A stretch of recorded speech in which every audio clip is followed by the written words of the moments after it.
And I think we have this misconception that everybody's walking around healthy and then a few people are sick. And the reality is in America, the vast majority of people are living chronically sick all the time. Dr. Berzin, welcome to the show. Thank you so much for having me. It's such a pleasure to be here and to see you again. Yeah, great to see you. So tell me about your approach to root cause medicine. So before you do, how does root cause medicine differ from functional medicine, which a lot of people have heard about, or what I practice, which is restorative medicine?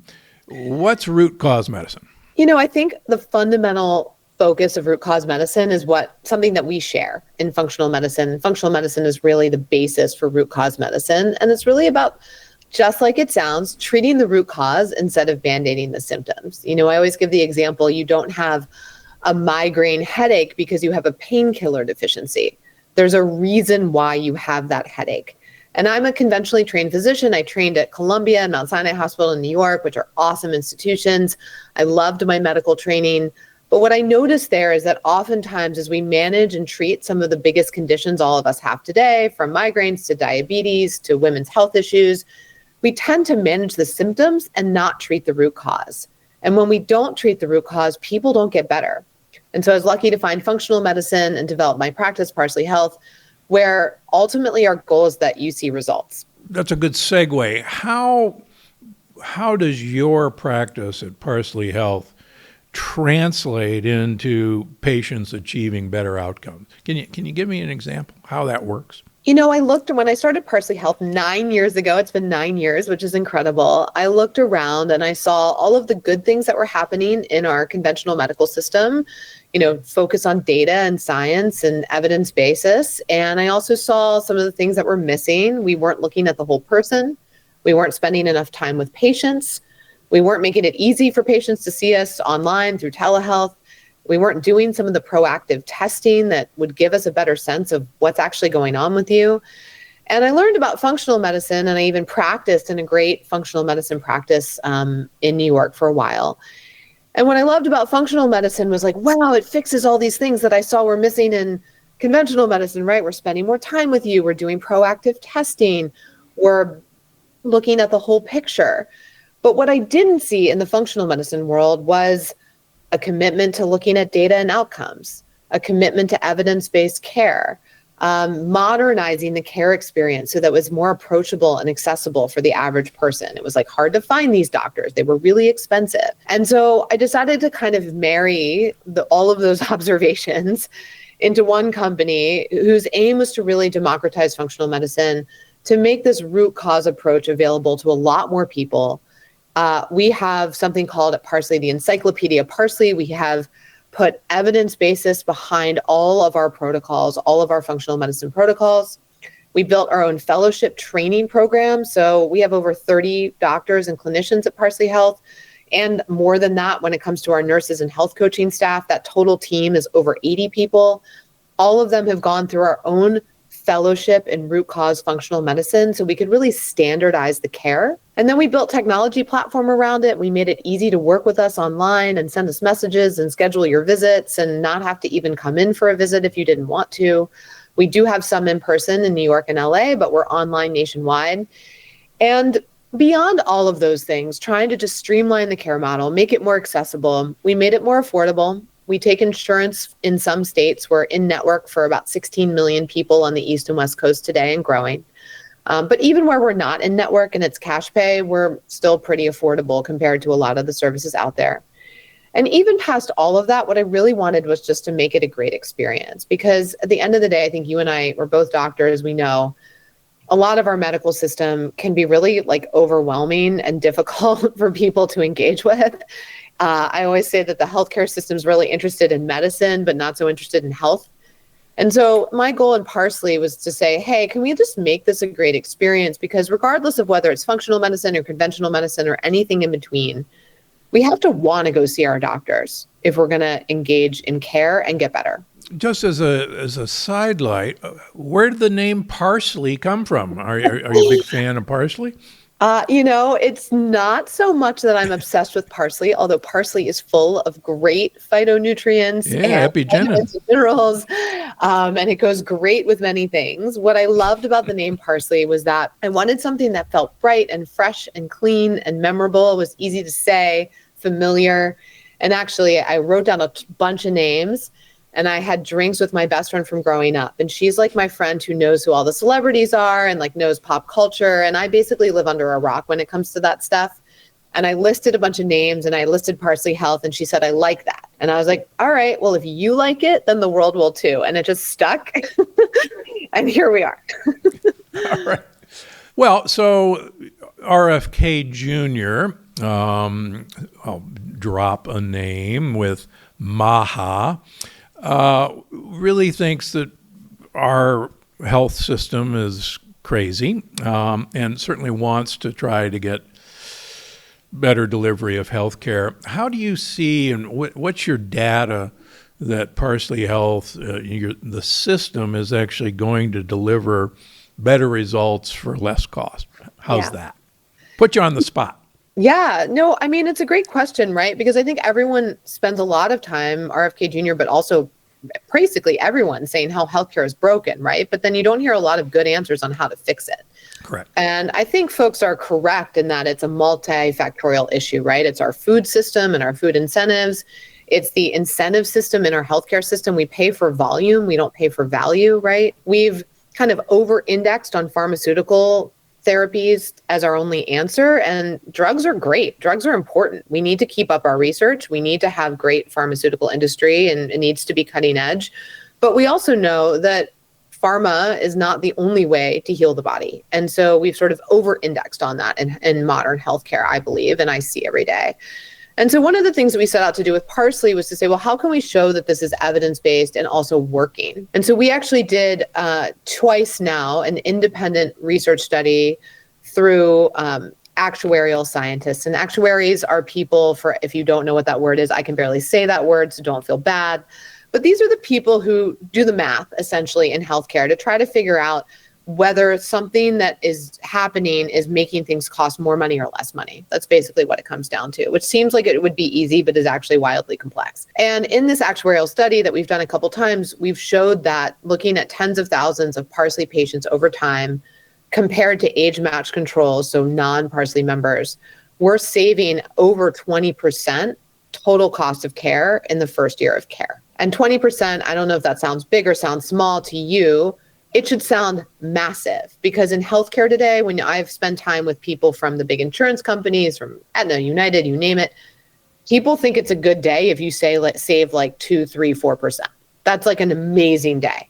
So to save 20% in a year or two is incredible. And what we showed is that the big way that we're doing that, two things. Number one, people who come to Parsley in the first place often have a lot going on, often have more than you would think. You know, if you're perfectly healthy and you're not using the healthcare system at all, it's hard to save the healthcare system money from there. You can't, right? But 80% of our members have 2 or more conditions that they're dealing with. 60% of our patients have 3 or 4. And I think we have this misconception that everybody's walking around healthy and then a few people are sick. And the reality is, in America, the vast majority of people are living chronically sick all the time.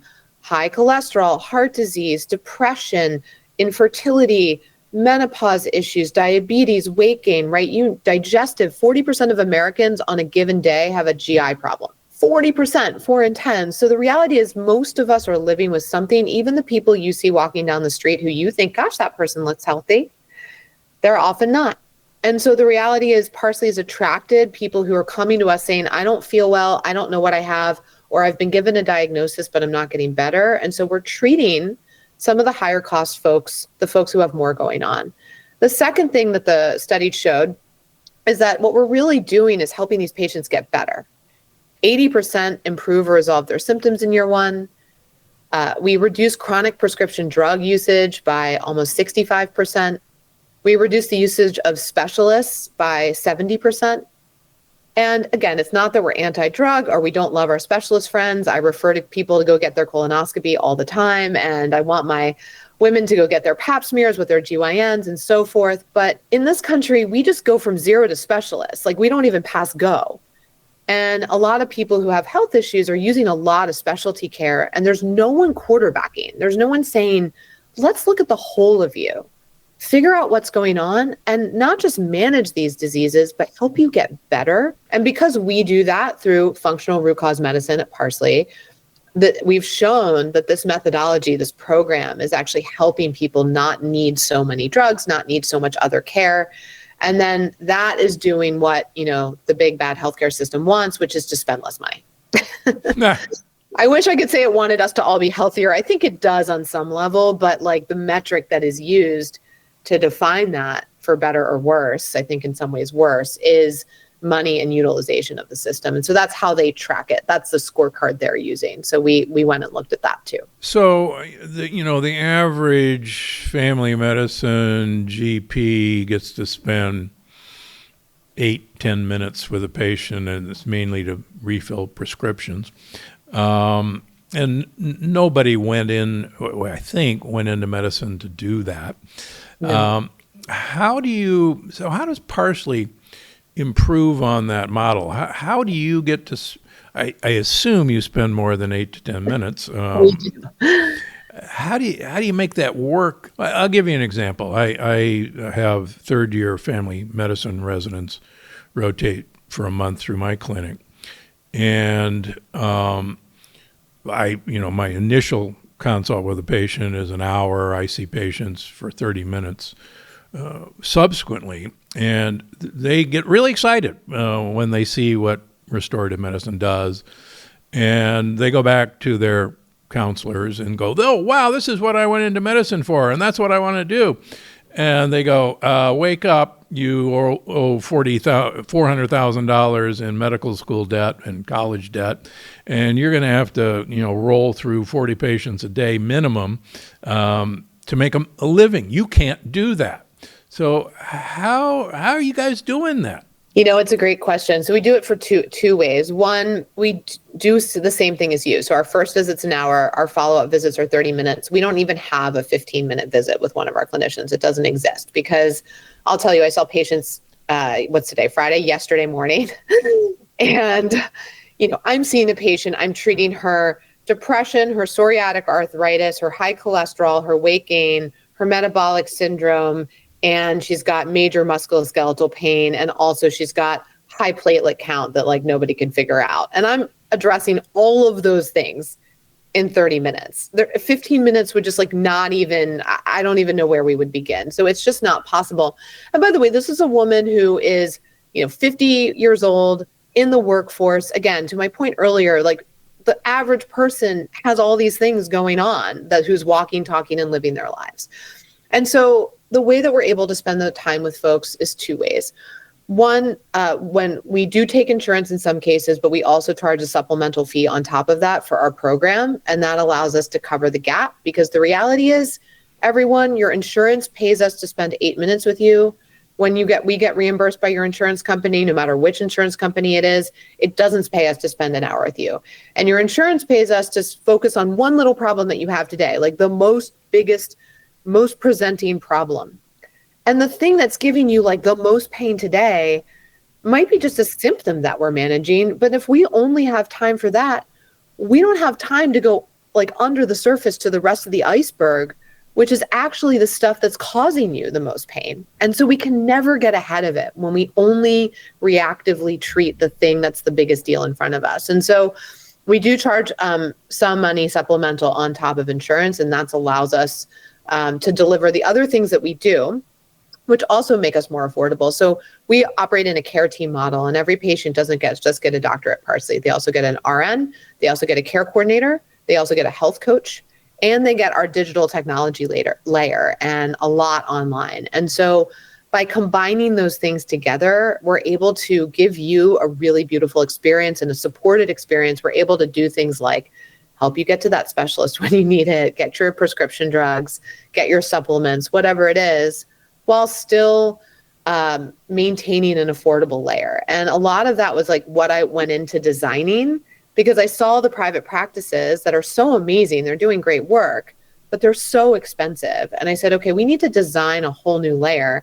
Now we're using AI and software in new ways to create even more efficiencies there. And my goal with that is that the cost keeps coming down and down. All right, you mentioned a typical patient that you see and that I see, and this is frequently a woman, maybe in her 40s, maybe in her 50s, who is employed and has these multiple medical problems. How you have a protocol that's called the 3B protocol. So how do you use that to help optimize women's health? Because let's face it, women are, no offense to well-meaning practitioners, they're really not listened to and underserved in our healthcare system. Women are complex, and our healthcare system has tried to oversimplify them.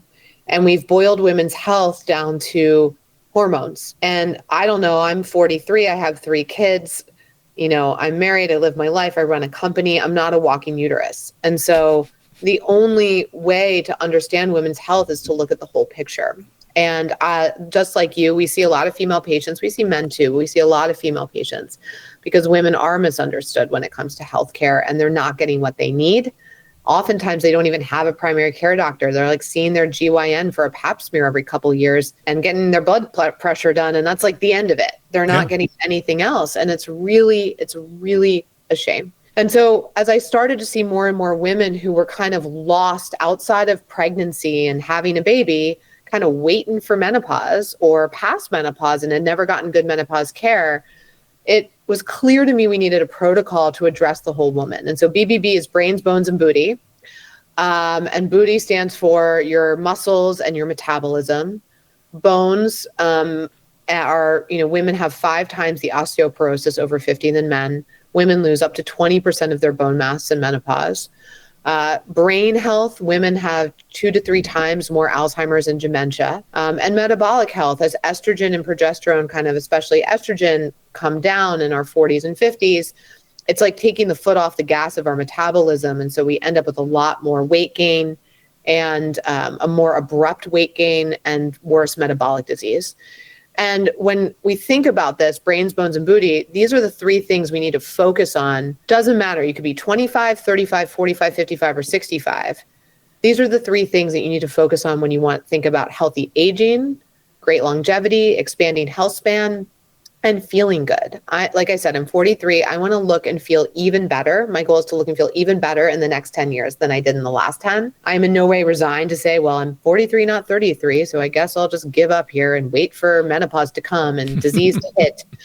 And so what I did was, and what we did at Parsley was really dive into what are the supplements that women need to focus on? What are the nutritional guidelines women need to focus on? What are the exercise that women need to focus on, and how do women think about mental health, and what is specific to women? Because I know that you and I can noodle all day on a nutrient. You and I could do that. We could derail this podcast and we could get really excited about go down a rabbit hole. Go down a super rabbit hole. But when you take a step back, what I see women dealing with every single day is their bones are falling apart, their body composition, they have too much fat mass and not enough lean muscle to sustain their metabolism or to sustain their energy. They're low on omega-3s because they all went out the boobs to the baby, as mine did, and they haven't repleted themselves. Their hormones are out of whack and no one's testing them. No one's looking at thyroid and adrenals, let alone sex hormones. No one's repleting sex hormones because we vilified hormone replacement therapy for decades in the medical community. And so what I see is a system that is set up for sickness. And if we want to look and feel better in the next 10 years than we did in the last 10, focusing on our brains, bones, and booty, our muscles, are the way in which we do that in a simple and effective way and in a broad way versus obsessing about one supplement or one nutrient. It sounds like this is accomplished with your health coach and, of course, interaction. Are there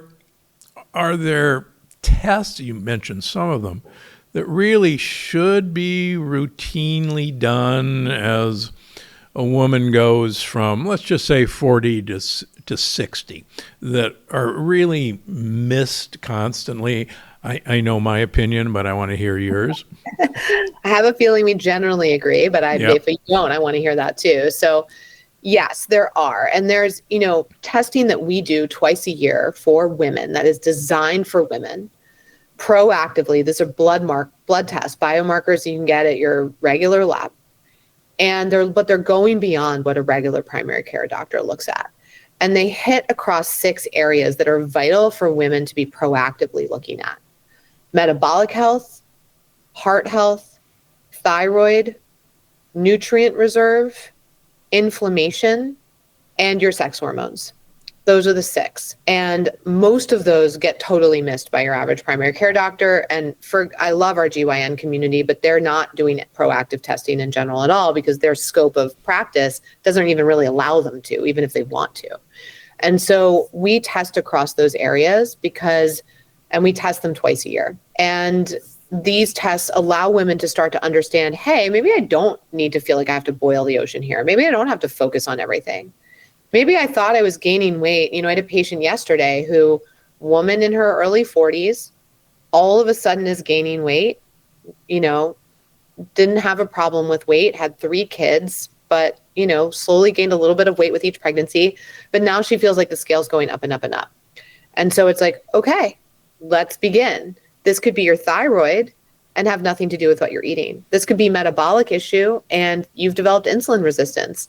Let's look at your fasting insulin level, your hemoglobin A1C. Let's also get you a continuous glucose monitor at home and see how you're responding to the foods that you're eating.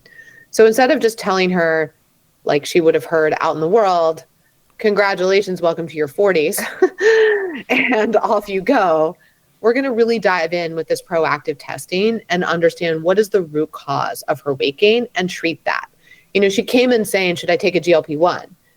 And I said, well, maybe a GLP-1 is a place we'll go, but a GLP-1 just cuts your appetite. That's all it does. It just has you eat less. And if that, we don't know why you're gaining weight, GLP-1 might not be the most relevant treatment for you. So I'm not in the camp of, I hate GLP-1s and they're horrible. We do prescribe them at Parsley. I'm not in the camp of, they're the answer to everything. Just put them in the water, which I think we just saw a Wall Street Journal article, just shoot everybody up with GLP-1. Just stop asking questions. Wait a minute. We should be able to do more personalized, proactive testing and figure out why people are the way they are. And for different people, it could be different reasons. Right. What do you think of GLP-1s, by the way?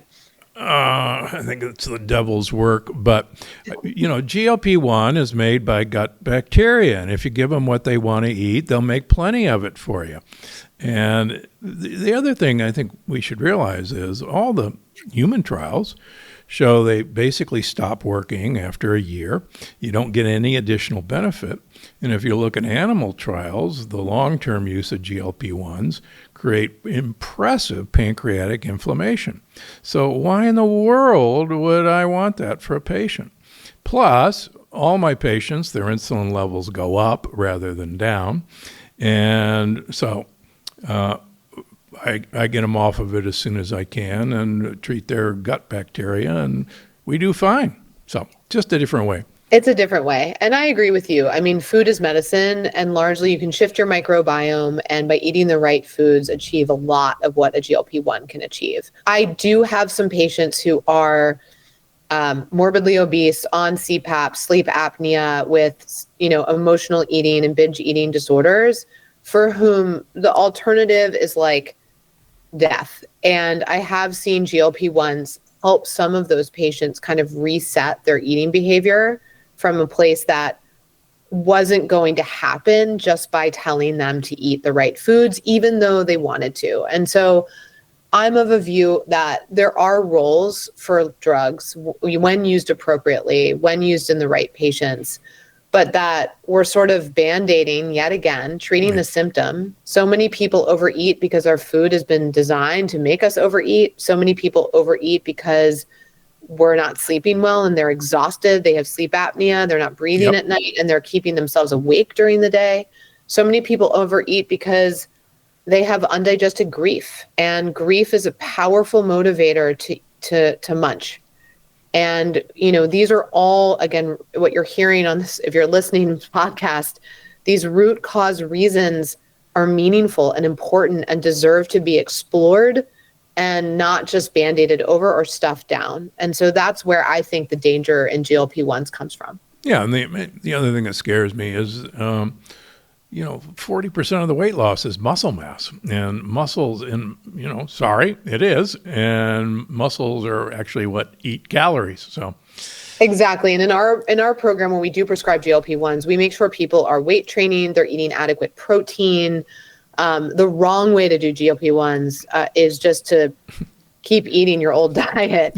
And also it's critical, I talked about this. We had an event earlier this week at Parsley's office in New York for women on women's longevity. And a big part of the conversation was around muscle, body composition and muscle mass, and testing that either through a full body DEXA scan, or, hey, if you don't have access to that, cool. Like, get a body composition scale. They're not as accurate. Like, do I love them? No. But are they good enough for you to get a sense and then track your progress at home? Absolutely. And we talked about how women have had so much of their self-worth attached to the number on a scale. And so that is how wrong that is, and how body composition and muscle mass is actually the number when we think about female longevity. It drives metabolic health. It drives brain health. It keeps you upright so you don't break a hip, right? Body composition is critical, I think, for us to focus on, and for everyone, whether you're on a GLP-1 or not. Your book, Prescription for Happiness, there's 5 daily actions to improve your mental health. Can you run through those real briefly for me? Yeah, I talk in the book about core actions. I don't like the idea of habits. I don't know about you, but the idea of habits is like, I don't know, biting your nails, or like, just didn't seem like strong enough to me. Like, a habit is not something that defines your health in your life, but a daily core action is. And so, to keep it brief, I can talk about a couple of them. The first one is looking at what you're eating every day, and the foods that you're eating and putting in your mouth every day is a core action. What you eat is not a habit. It's sustaining you. And reducing your sugar intake to less than 25 grams or 25 grams or less a day, getting 30 grams of fiber is a good day. 50 is a great day. Really focus on your fiber intake. Feed those good bugs in your microbiome that Dr. Gundry knows more than possibly anyone about. Choose to make what you're eating serve your body, and then getting adequate protein. Adequate protein is around 0.7 grams a day per pound of body weight. And if you're really muscle building, you can go up to a gram per pound of body weight. But not everybody needs a gram per pound. Some people can do quite well, just fine, even build muscle with a little bit less. So it ranges based on the person. Another core action I talk a lot about is looking at your technology usage. We spend all day long and all night long sometimes looking at screens, and relationship with technology today in 2025 is a core action. And if you are addicted to screens, if you can't put them down at night and allow yourself to fall asleep, if you're looking at screens all day, you're probably sitting all day, which is another core action about how much you move. Starting to create limits and boundaries around your relationship with technology and phones and screens is another way in which we reclaim, or maybe to use a word you might use, restore our health and our relationship to our bodies. And I don't think people oftentimes are as aware about how much the screens have hijacked our health and the way that we move and live through life. Good point. I'll give you a fun example where 2 different sleep tracking devices, I'll name them. I've got an Oura Ring on, and I've got a Whoop band on. And in fact, I have the latest version, by the way. And I was an original adapter of both of these technologies. And I think I wear them for more of comic relief, because on a nightly basis, and I won't say which one band consistently thinks I get about an hour and a half of deep sleep every night. The other band, which I'm wearing on the exact same side, says I get 18 minutes of deep sleep. Whoa! Now, which one should I believe? Well, I really like the one that says I get an hour and a half of deep sleep. And then I look at oxygen saturation. I look, one of the bands now gives me my cardiovascular age. The other one gives me my chronological age.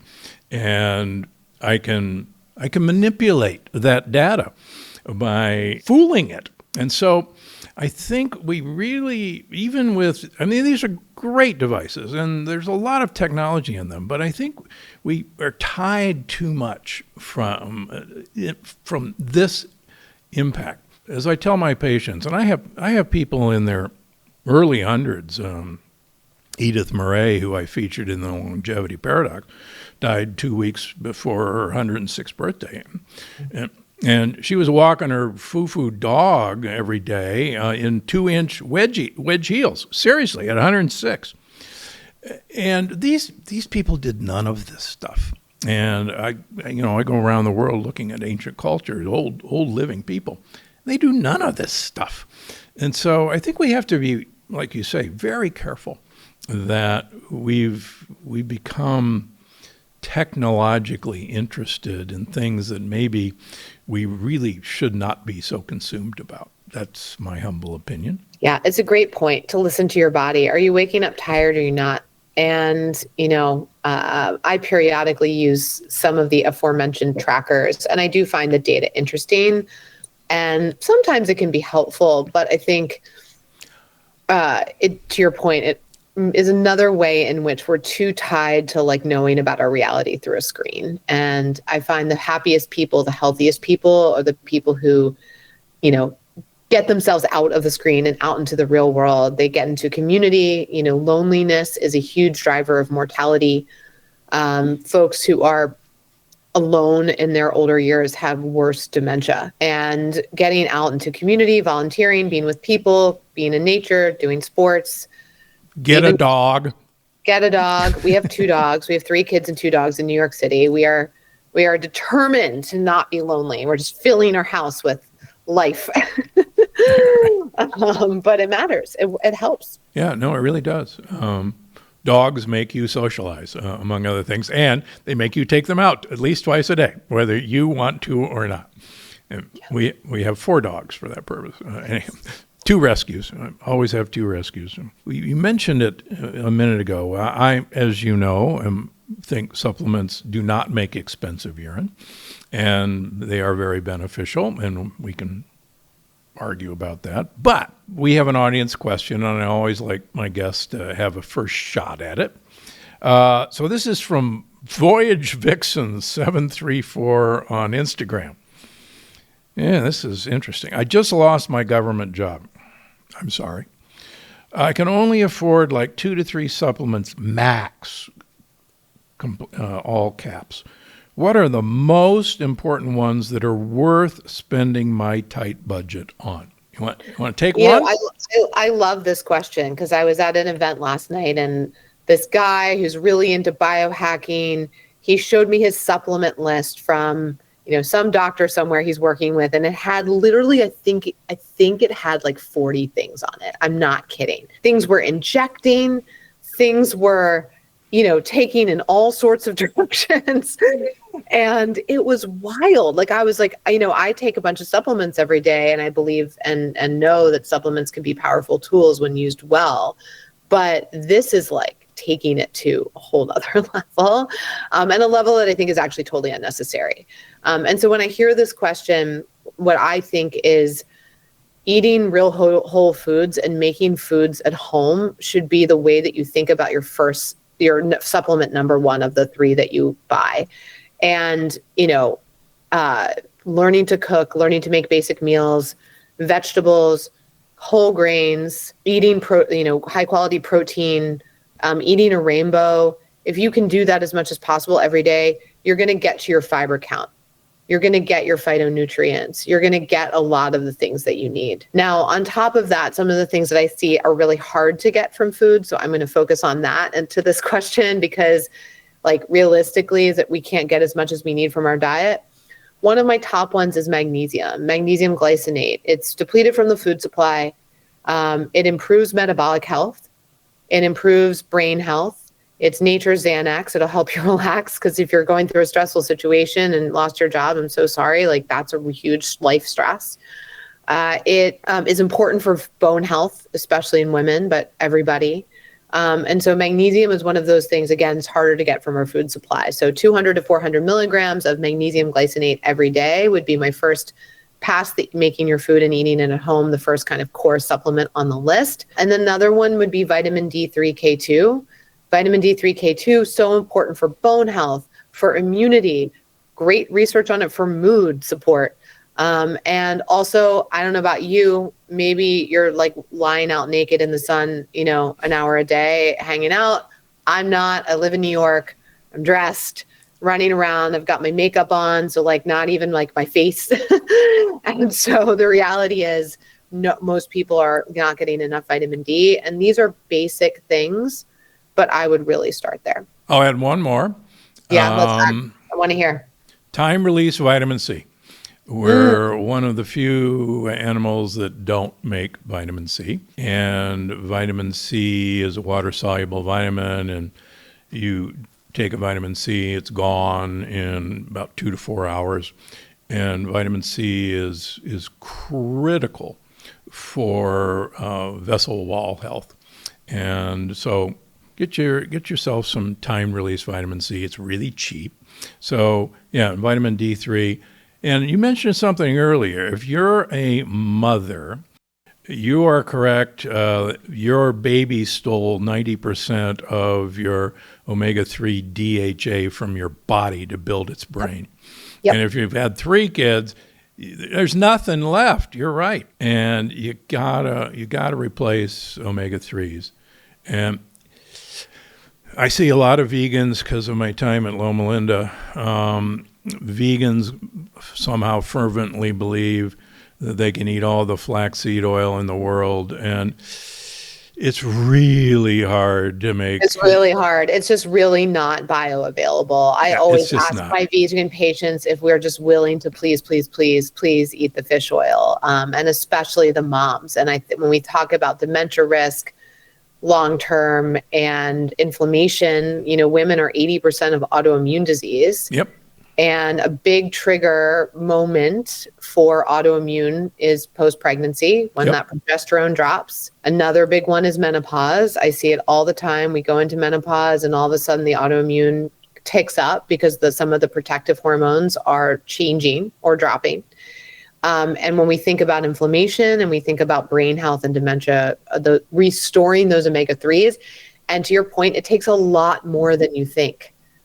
And so I'm with you on the fish oil over the flax seeds for sure. I mean, and there are now good algae-based DHA products. Might make one at Gundry MD, by the way. But yeah, I mean, you can do it. So, but you can't just trust that swallowing a bunch of flax seeds is going to do it, because it doesn't. I see it in my patients all the time. So those are my top ones. More amazing episodes just like this one. Watch now. If you're at the late stage, talk to your oncologist, use the standard of care, and then ask, hey, should we try the fasting making that? Maybe it'll make my whatever therapy work better for my cancer.